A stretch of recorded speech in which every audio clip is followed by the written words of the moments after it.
Hola, buenas noches a todos. ¿Qué tal? Los que están como los que van a entrar, si es que entran, o los que van a recibirlo como grabación después de que terminemos la clase. Vamos a ver el capítulo 10 de Jueces, un capítulo que es un punto de inflexión. Gracias, Rachel. Un capítulo que es un punto de inflexión en el libro que estamos viendo, que va a marcar un antes y un después, un poco por su mensaje que ahora vamos a analizar y que tiene algunos jueces muy particulares y una lectura muy particular y un análisis que vamos a tratar de hacer. No es un capítulo largo, pero tiene algunas cosas que realmente son valiosas, importantes, que vale la pena realmente compartirlas con ustedes. Vamos a compartir otra vez aquí la pantalla, como siempre. Bien, vamos a bajar esto, subirlo ya. Vamos a ir acá, subimos acá abajo, a ver si lo podemos ver. Bien, vamos a entrar acá.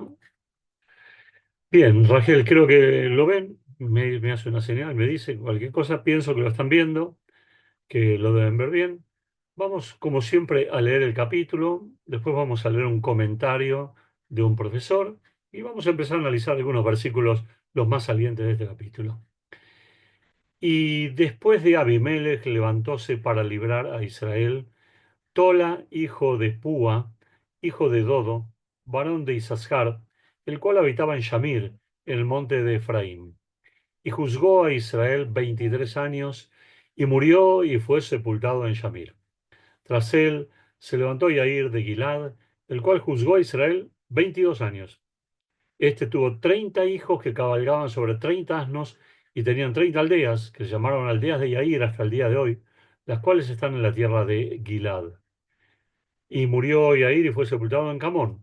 Mas los hijos de Israel tornaron a hacer lo malo a los ojos del Eterno y sirvieron a los Baales y a las Ashterot y a los dioses de Siria y a los dioses de Sidón y a los dioses de Moab y a los dioses de los hijos de Amón y a los dioses de los Plishtim y abandonaron al Eterno y no le sirvieron. Y se encendió la ira del Eterno contra Israel y los entregó en manos de los Plishtim, filisteos, y en manos de los hijos de Amón, los amonitas, los cuales machacaron y quebrantaron a los hijos de Israel en aquel año, 18 años, a todos los hijos de Israel que estaban de la otra parte del Jordán, en la tierra del Emorí, que está en Gilad. Y los hijos de Amón pasaron el Jordán para hacer también guerra contra Yehudá y contra Benjamín y la casa de Efraín, y fue Israel afligido de gran manera.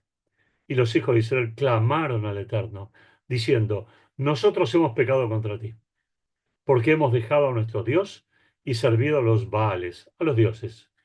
Y el Eterno respondió a los hijos de Israel: ¿Acaso no habéis sido oprimidos por Egipto, por los Emorim, por los hijos de Amón, por los filisteos, por los Sidonim, por los Amalequim y por Maón? Han sido oprimidos y clamaron a mí, y os he librado de sus manos. Mas vosotros me habéis abandonado y habéis servido a dioses paganos. Por lo tanto, yo no os salvaré más. Id y clamad a los dioses que os habéis elegido y que ellos os libren en los tiempos de vuestra aflicción. Y los hijos de Israel respondieron al Eterno: Hemos pecado. Haz tú con nosotros como bien te pareciere. Libéranos, por favor, en este día. Y quitaron de entre sí a los dioses paganos y sirvieron al Eterno, y su alma fue angustiada a causa de la opresión de Israel. Y clamaron los hijos de Amón, y acamparon en Gilad, juntáronse a sí mismos los hijos de Israel, y acamparon en Mitzpah. Y dijo el pueblo, los príncipes de Gilad, uno al otro: ¿Quién será el hombre que comenzará a luchar contra los hijos de Amón? Él será el jefe sobre todos los habitantes de Gilad. Aquí finaliza el capítulo, ¿sí? Vamos a ver, está Claudia acá. Aquí finaliza el capítulo. Parece muy sencillo, no es complicado, pero de todas maneras vamos acá a ver un comentario que es interesante respecto a cómo este capítulo está organizado, básicamente. Vamos a ver acá, un minuto por favor que se abra en la aplicación esta lectura que nos va a orientar un poco más. Y dice así, un rabino, profesional, investigador del Tanaj, dice: jueces pequeños y el sometimiento de Bnei Amón, uno de los enemigos, pero dice jueces pequeños porque acá no hay figuras de relevancia, aparentemente. sino figuras apenas nombradas sin que sepamos mucho de ellos. Y divide así al capítulo. De los versículos 1 al 5, una breve lista de jueces. Ustedes vieron que hemos visto dos jueces nada más. No mucho tiempo más, estuvieron unos 20 años, 22 años, mucho tiempo. No sabemos muy bien qué pasó, no lo explica mucho el libro. Versículos 6 y 18. El pecado del pueblo. ¿Qué hizo el pueblo de Israel? El castigo y el clamor a Dios, o sea, la idea de teshuvá, de arrepentimiento, ¿sí? Después, esto ya lo dijimos, se puede ver que el relato cíclico del libro Shoftim, es decir, ¿cómo se diría? El camino, lo que se repite en el libro de jueces, peca el pueblo de Israel, castigan, lo castigan, se quejan a Dios y vuelve la salvación. Este es un ciclo que se repite en el libro en forma bastante continua. Pero aquí no aparece, sino tan solo una breve descripción de dos jueces sin tener claro cuál fue su actividad, porque no nombra qué hicieron. Dice que fueron jueces, pero no dice de quién liberaron, no dice prácticamente de nada. Esta lista la hemos hallado también después del episodio de Iftach, que es el juez que sigue en el capítulo 11, y antes del episodio de Shimshon, Sansón, famoso, que es el juez que más capítulos tiene, 4 capítulos. Algunos marcaron que el común denominador de esas dos listas es el término aharaf, en hebreo después de él, que figura entre un juez y otro.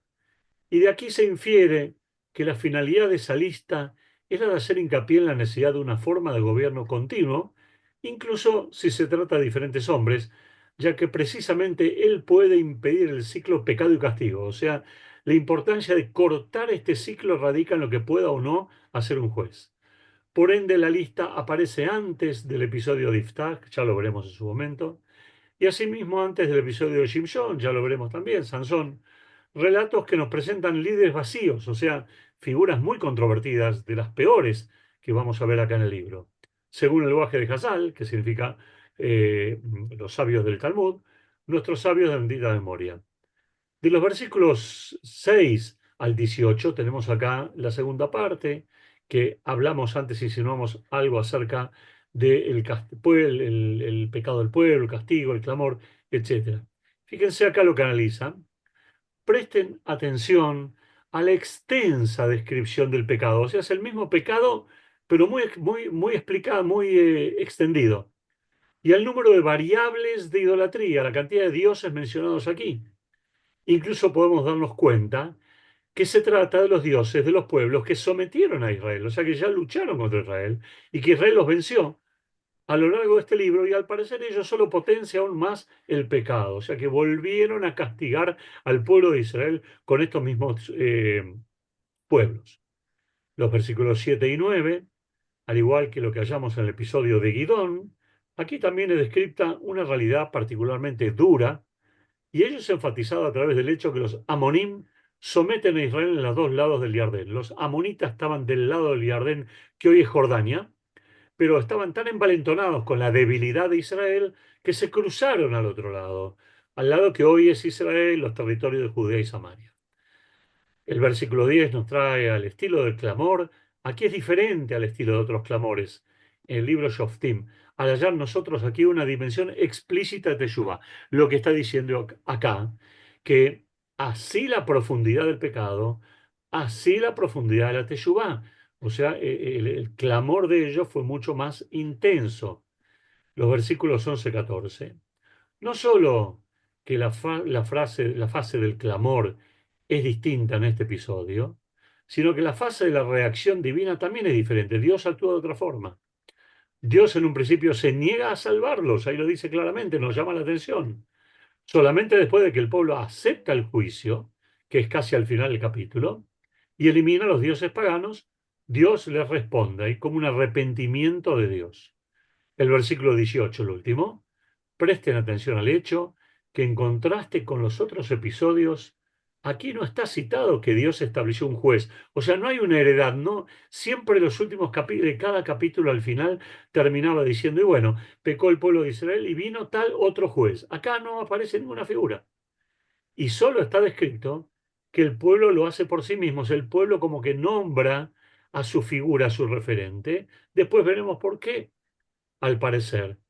Esto potencia la crisis de las relaciones entre Dios y el pueblo, como fueron descritas anteriormente, y ello a pesar de que el pueblo se arrepintió e hizo teshuvá. Asimismo, esto da cuenta de un desaliento creciente del modelo de los jueces temporales. Habíamos dicho en algún momento que Abimelech significaba mi padre rey, y habíamos dicho también o comentado de alguna manera que este nombre ya aparentemente, todavía no lo puedo averiguar, pero puesto por el padre, este nombre podría indicar aspiraciones reales para el hijo. Abimelech, mi padre, es rey. La palabra Melech es la primera vez que aparece acá. Casi diríamos que en la Torá aparece Melech. En Yoshua no aparece la palabra Melech asociada a ninguna figura humana. Pero vamos a volver al capítulo para analizar por versículos. Por favor, si hay alguna pregunta, me lo indican, algún comentario que quieran hacer, no hay ningún problema. Siempre, si bien son capítulos que parecen fáciles, pueden tener cuestiones difíciles y de hecho, vaya que las tienen. Y dice así. Y después de Abimelech, después de todo lo que hemos visto de Abimelech y cómo murió Abimelech, y el orgullo de él y la maldad de él y todo lo que hizo terriblemente malo aún siendo juez, levantóse para librar a Israel, o sea, emergió un líder para emigrar a Israel, Tola, hijo de Púa, hijo de Dodó, varón de Isasjar, o sea, de la tribu de Isasjar, el cual habitaba en Shamir, ciudad que no sabemos dónde está, no tenemos idea. En el monte Efraín, sabemos que era un lugar Efraín, pero, y después dice, y juzgó a Israel 23 años y murió, y fue sepultado en Shamir. Pero ¿qué pasa acá? Nos dice Shamir, nos habla de una ciudad que desconocemos dos veces, y nos dice que juzgó a Israel 23 años. ¿Pero qué juzgó? ¿Qué hizo? ¿Qué dejó en su legado? Y murió, sí, naturalmente, y fue sepultado. ¿Eso es lo importante, lo único? ¿Qué pasó en esos 23 años? ¿A qué se dedicó? No hay mucha información respecto de esto. Vamos a verlo acá un poquito para tener alguna idea un poquito más amplia de dónde viene Tola, este Tola hijo de Púa, que ya tiene reminiscencias de la Torá, ya tiene ancestros en la Torá. Y dice así. El comentarista Malvin, que nosotros lo usamos mucho, dice que el primer punto que destaca el versículo es que la función que cumplió Tola fue liberar a Israel, cosa que Abimelech no había hecho. Él solo se ocupó de fortalecerse y mantenerse en el poder. O sea, que acá, en forma implícita, oculta, tenemos que Tola hizo algo. No es que no hizo nada, el punto que destaca acá es que liberó a Israel, lo liberó de Abimelech y lo liberó de los enemigos que estaban todavía en la época de Abimelech. No resaltó quiénes eran, pero no es que no hizo nada, hizo algo y por eso realmente aparece. Pero no todos los sabios están de acuerdo con esto. Radak, sin embargo, y acá hay un ejemplo, no concuerda con esta postura y dice que en realidad Abimelech también salvó a Israel, a pesar de todo lo malo que fue. Y es por eso que dice que Tola se levanta después de Abimelech. Hay una continuidad. Y si hubiera sido necesario rescatar a Israel de los enemigos, entonces Tola hubiera surgido antes. Está diciendo que obviamente si Abimelech hubiera sido tan malo como dijimos y lo pensamos, habría aparecido Tola mencionado en el capítulo anterior, cosa que no apareció de ninguna manera. Estas dos posturas que vimos, ¿sí?, no necesariamente son excluyentes, no son contradictorias, sino que tal vez existe una situación que tolera ambas posturas. Esto es muy común, que los sabios intentan conciliar posiciones sobre un mismo texto. Muchas veces el solo hecho de que exista un líder, aunque éste no haga demasiado, ya solo por el hecho de haber un líder, eso es suficiente para disuadir a los enemigos de atacar. Probablemente entonces acá tengamos que Tola, que no fue un líder enorme de gran impacto, haya gobernado 23 años tranquilo por el solo hecho de que había un rey, perdón, un juez, un referente, alguien que no se dedicaba a gobernar para sí mismo como Abimelech, sino que se dedicaba para el pueblo también. Otra opción es que tal vez Tola ya se perfilaba como líder, pero no resaltaba ante la imagen y la presencia de Abimelech, por eso no aparece nada. Algo así como un alcalde frente a un presidente. Es obvio, vamos a correr esto acá un minuto, así no me molesta. Eh, es obvio que ese alcance no va, ese alcalde no va a sobresalir mucho. Pero cuando muere de pronto el presidente, entonces ese alcalde que hasta ese momento estaba opacado por la presidente, ahora pasa a ser alguien.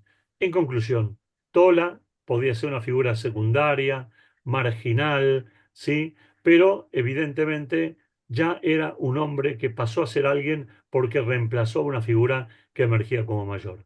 También tenemos algunas otras cosas más. Acá nos está diciendo, ¿sí?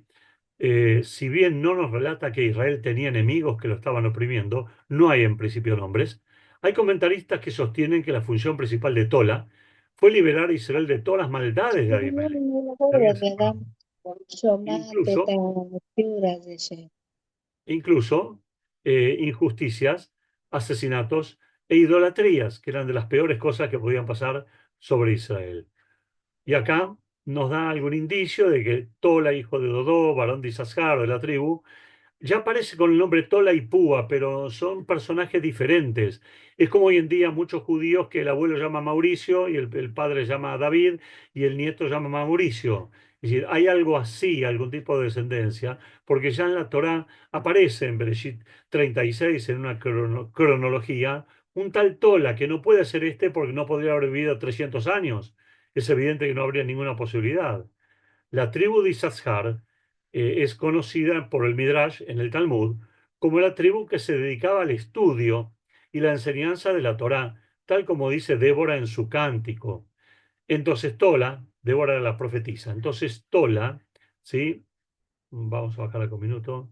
Entonces Tola, este hombre de la tribu de Isasjar, cuyo territorio quedaba en el Galil, sí, en la Galilea, puede enseñar judaísmo aún a territorios mucho más lejanos que el suyo, del otro lado del Jordán. Precisamente en los parajes del pueblo de Israel estaba ya muy alejado de los valores tradicionales. O sea, él cruzó el Jordán y fue a las tierras de los amonitas. Es por eso que dice que salvó a Israel del desastre educacional y cultural que había dejado Abimelech. Fíjense entonces cómo amplía acá los comentaristas, que asocian el hecho que la tribu de Isascar es una tribu que de acuerdo al Talmud se dedicó a la enseñanza y que acá la tarea que hizo Tola no fue una tarea militar, fue un juez educador. Y ahí tenemos otro modelo de juez. Hasta ahora teníamos una profetisa, una jueza, teníamos jueces militares, teníamos jueces casi con aspiraciones principescas, pero acá tenemos un juez que se dedicó a la educación. Siempre, obviamente, esto no está en el texto, es una construcción que hacen los sabios respecto a este tipo de cuestión. ¿Sí? El mensaje es que para que se arregle la situación mala que había dejado Abimelech, la opción más útil y sencilla es salir, allegarse al pueblo y enseñarles, o sea, enseñarles la Torá. Saquémonos a Abimelech de encima, acorde a lo que la Torá enseña. Y acá, hijo de Odó, Isasjar, etcétera, quiere decir hijo de su tío, es decir, un primo. Acá no importa la relación parental, esto no vamos a perder tiempo con esto, pero evidentemente había alguna vinculación de él con otras tribus también. Pero vemos que aparece por primera vez un juez de Isasjar. Y juzgó a Israel 23 años y murió y fue sepultado en Shamir. ¿Sí? Con Tola, así se nos dice que su función fue primordialmente con respecto al pueblo. Juzgarlo, de alguna manera, dirigirlo por el buen camino, como vimos recién, legislar con justicia, se deduce, y hacer imperar el orden entre ellos. Son las aspiraciones normales que uno quiere de un juez. Algo que desde antes de Guidón no fue mencionado en los distintos shoftim que surgieron, y acá está insinuado. No está mencionado, más bien el Talmud lo trae. Murió y fue sepultado, obvio. No obstante, todo el esfuerzo que hizo Tola por inculcar al pueblo los valores de la Torá, una vez que murió fue sepultado. Es decir, no habla de una sepultura física, sino que habla de la sepultura espiritual. Sus enseñanzas se perdieron. La Torá que enseñó quedó afuera. Por eso dice fue sepultado. Obviamente que si murió fue sepultado. ¿Para qué dice fue sepultado? Porque nos está diciendo que lo que quedó sepultado es lo que él enseñó. Nadie vino de alguna manera a tomar esas ideas y representarlas. Fueron sepultadas junto a él y de a poco el pueblo vuelve a sus antiguos malos caminos, que esta vez lo haría de forma peor, sin ninguna duda. Otro punto interesante es que desde ahora, cuando muere el juez, ya no dice que la tierra descansó de sus enemigos. En realidad ya de Abimelech ya había algo así, sino que no había sido un buen shofet. Por eso es de suponer que no fue así. A ver, me están viendo porque acá la conexión me marca inestable. Espero que sí. Abimelech no había sido un buen shofet y por eso es de suponer que no fue así.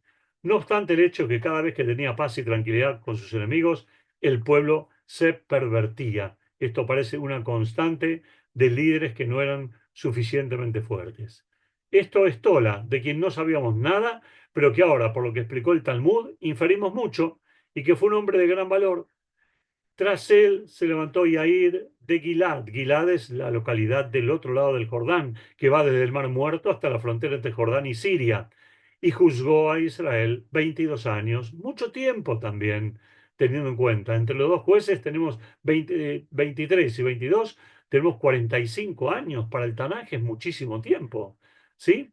Y veamos, acá dice claramente, ¿dónde estaban? Gilad estaba dentro del territorio de la media tribu Menashe. Sabemos que la tribu Menashe no toda entró a la tierra de Israel, sino que una parte se quedó en Jordania, del lado oriental del Jordán. No se trata del mismo hijo Yair, hijo de Menashe, que también fue mencionado en la Torá, pues ese individuo vivió 300 años antes. También acá vemos un anacronismo respecto a nombrar individuos con nombres que vivieron antes, pero que no son esas personas de antes, sino que son probablemente sus descendientes o le ponen el nombre por alguna cuestión de prestigio, de nombre, de fama o de lo que fuere. Hay vinculación semántica, pero no hay vinculación parental. Y acá hay algo raro, pero también nos indica a qué se dedicó este hombre.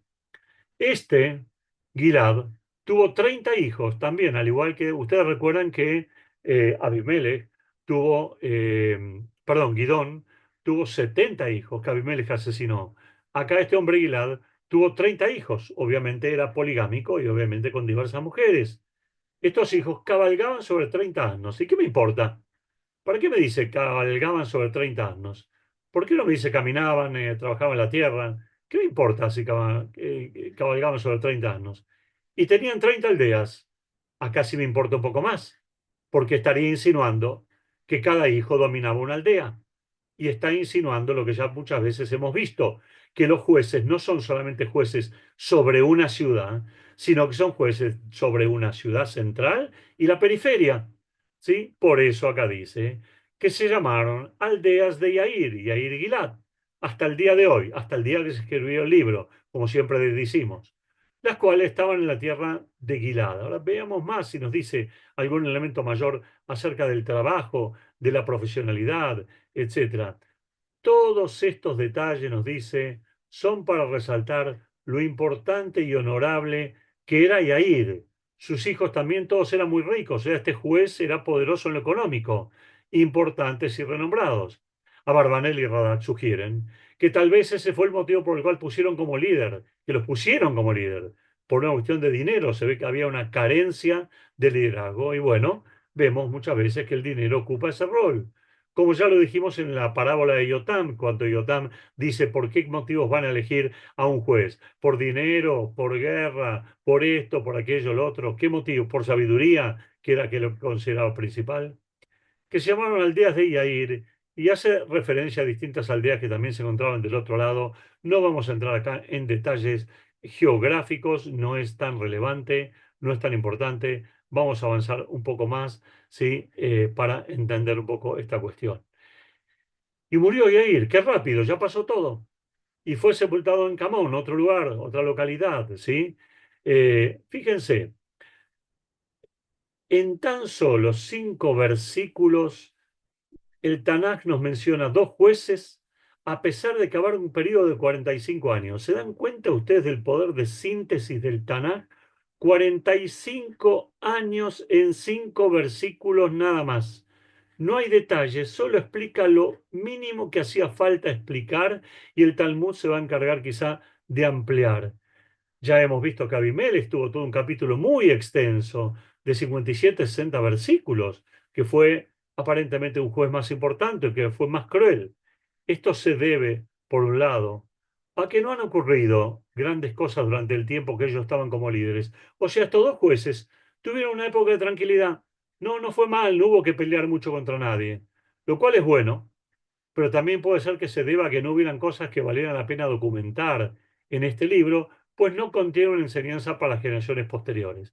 Es decir, estos jueces o vivieron una época de paz, ¿qué puede ser? O dejaron tan poco, eran tan poca cosa y su legado fue tan pobre que el Tanaj no le asigna, o los autores del Tanaj no le asignan más que 5 versículos, siendo el Tanaj muy mezquino en general con todo esto. La ciudad de Camón o la aldea de Camón tampoco sabemos hoy dónde es, pero también acá nos dice que fue sepultado, seguramente con sus ideas también. Ahora viene la parte en donde sin jueces a la vista, sin un liderazgo que reemplace, otra vez van a volver a caer en hacer el mal, pero ahora con una intensidad mucho mayor, mucho más grave. Y lo dice en el mismo texto. Fíjense el texto, cómo el texto por sí mismo nos va a decir la gravedad de lo que ellos hicieron. Malos hijos de Israel tornaron a hacer lo malo a los ojos del Eterno. Hasta aquí podría ser natural. Está explicando que cayeron otra vez en la bajeza, cayeron en la idolatría. Pero, y sirvieron a los Baales y Asterot. También sería natural. Son los dioses de los cananeos. Otra vez se sintieron tentados por ellos y los siguieron. Pero, aquí termina, entre comillas, lo normal. Y a los dioses de Siria. Ah, pero ni siquiera habían ido a Siria, ni siquiera sabían dónde estaba del todo Siria, pero también se ve que importaron dioses de aquel lugar que tenía otra cultura. Y a los dioses de Sidón. Sidón es la misma ciudad que está hoy en el Líbano. Sidón, ¿sí? Y a los dioses de Moab. Moab está en la zona debajo del Mar Muerto. O sea que tomaron dioses de todos los lugares habidos y por haber. Tenían una fiebre para adorar dioses. ¿De dónde sacó esto el pueblo elegido? ¿De dónde sacó esto el pueblo que se educó con la Torá y que hubo alguna falla, evidentemente generacional? Y a los dioses de los hijos de Amón, los amonitas que ya explicamos que vivían del otro lado del río Jordán, y a los dioses de los filisteos, que ya vemos que ya estaban o habían entrado, habían llegado a la isla de Creta, y ya lo vimos también en la época que los judíos salieron de Egipto, los hebreos, mejor dicho, salieron de Egipto, que los hebreos cambiaron de camino porque no querían pelear contra los filisteos que estaban en lo que hoy es Gaza, Ashkelon y Ashdod. ¿Sí? ¿Y cuál es la conclusión final? Y abandonaron al Eterno y no le sirvieron.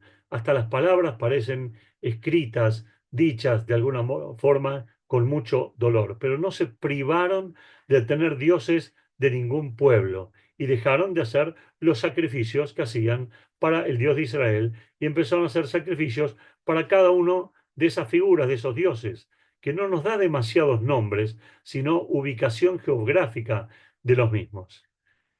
El versículo 7. Y se encendió la ira del Eterno contra Israel. Esta es una expresión muy común. Cuando dice Dios se enoja, no dice Dios se enoja, se encendió la ira. O sea, Dios como un incendio, como un fuego destructor. La ira, el enojo del Creador es casi como imparable contra Israel. Contra Israel no se refiere a todo el pueblo de Israel, se refiere a las tribus que cayeron bajo la influencia del paganismo, porque ya dijimos que en jueces el pueblo está sumamente dividido y los entregó en manos de los filisteos, que no tenían nada que ver porque estaban del otro lado en la franja de Gaza, y en manos de los hijos de Amón, que no tienen nada que ver porque estaban del otro lado del Jordán. O sea que quedaron los hebreos como un sándwich, con enemigos de los dos lados. Acá podemos profundizar y ver un poco más acá este tipo de cuestión. ¿Sí? Eh, Así es. Encendió la ira del Eterno implica que la actitud de Israel merece ser castigada. Es por eso que luego dice esta frase, inmediatamente viene un castigo para el pueblo. No es más que la frase y el castigo. Los filisteos, para que nos ubiquemos geográficamente, habitaban la zona costera, en la franja de Gaza, les dije, y presionaron al pueblo hacia el centro.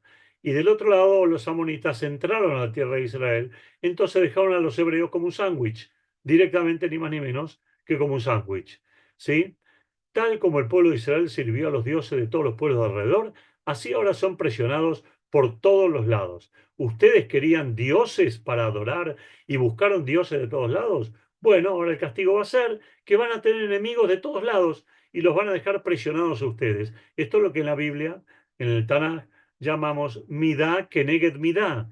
Vos haces una cosa y Dios te castiga de la misma manera con esa misma cosa, con ese instrumento de qué vos quisiste hacer. En la antigüedad, esto es importante, muy importante, los pueblos no siempre estaban bien organizados. En realidad, cuando hablamos de pueblos de la antigüedad, de esta época, no hablamos de romanos, no hablamos de babilonios, no hablamos de asirios, no hablamos casi de egipcios, que son grandes civilizaciones.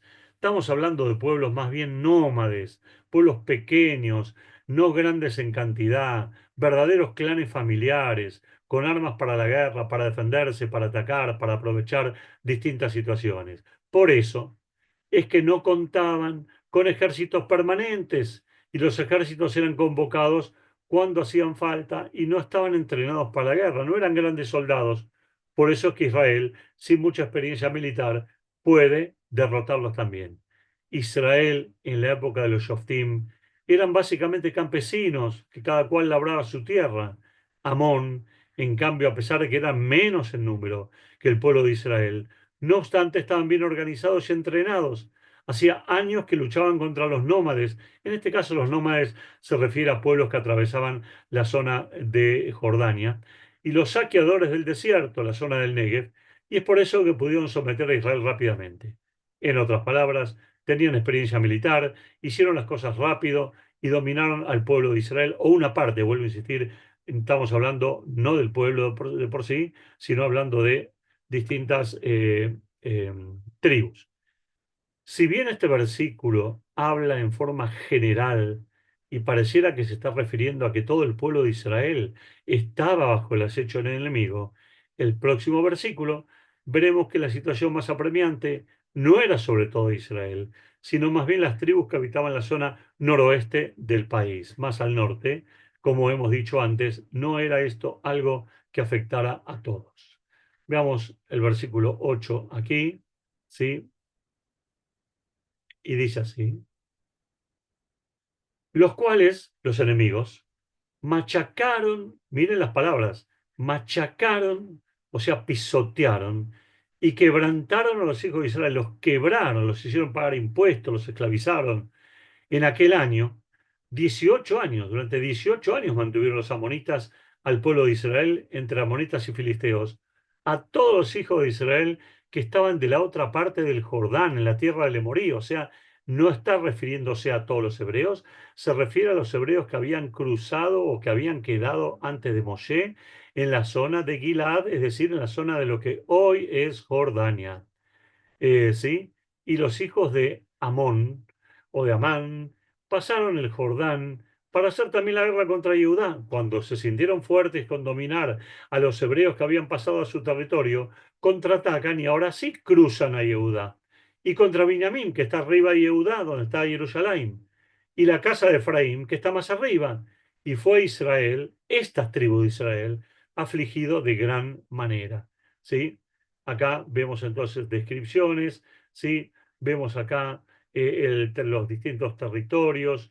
No quiero tampoco que perdamos demasiado tiempo en dar demasiadas explicaciones. Solamente decir acá, Data Mikra sostiene que a pesar de esa situación de por sí asfixiante de esos 18 años, luego de ese periodo la situación empeoró aún más, pues los hijos de Amón ya no solo se contentaron con dominar las tribus que habitaban, del otro lado del Jordán, de Jordania, sino que además invadieron el territorio de la demás tribu de Israel, o sea, se envalentonaron, con lo cual fue más que 18 años.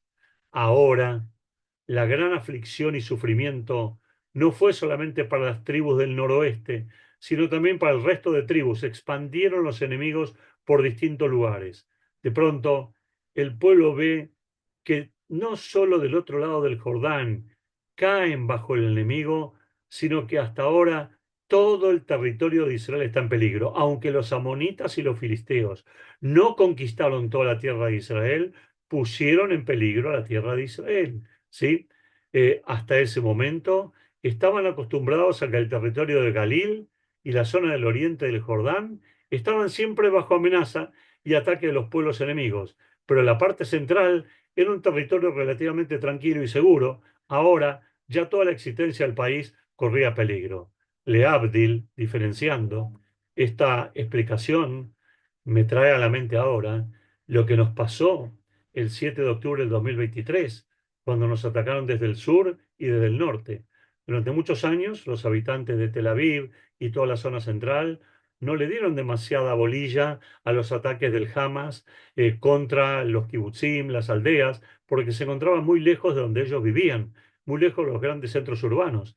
Pero después vemos que la guerra, lamentablemente, del 7 de octubre nos trajo al Hamas no solo a los límites de Gaza, dentro de Israel, sino que avanzaron sobre Netivot, avanzaron sobre Ashkelon, querían llegar a Hebrón, querían llegar a algunas bases aéreas, o sea que se corrió peligro en el sur y en el norte el Hezbollah amenazaba con invadir el Golán cada rato. Así que nos hace recordar la fragilidad, la precariedad, lo poco, lo escaso de la profundidad estratégica de la tierra de Israel, que no tiene prácticamente profundidad estratégica. ¿Sí? Sigamos acá, el versículo 10.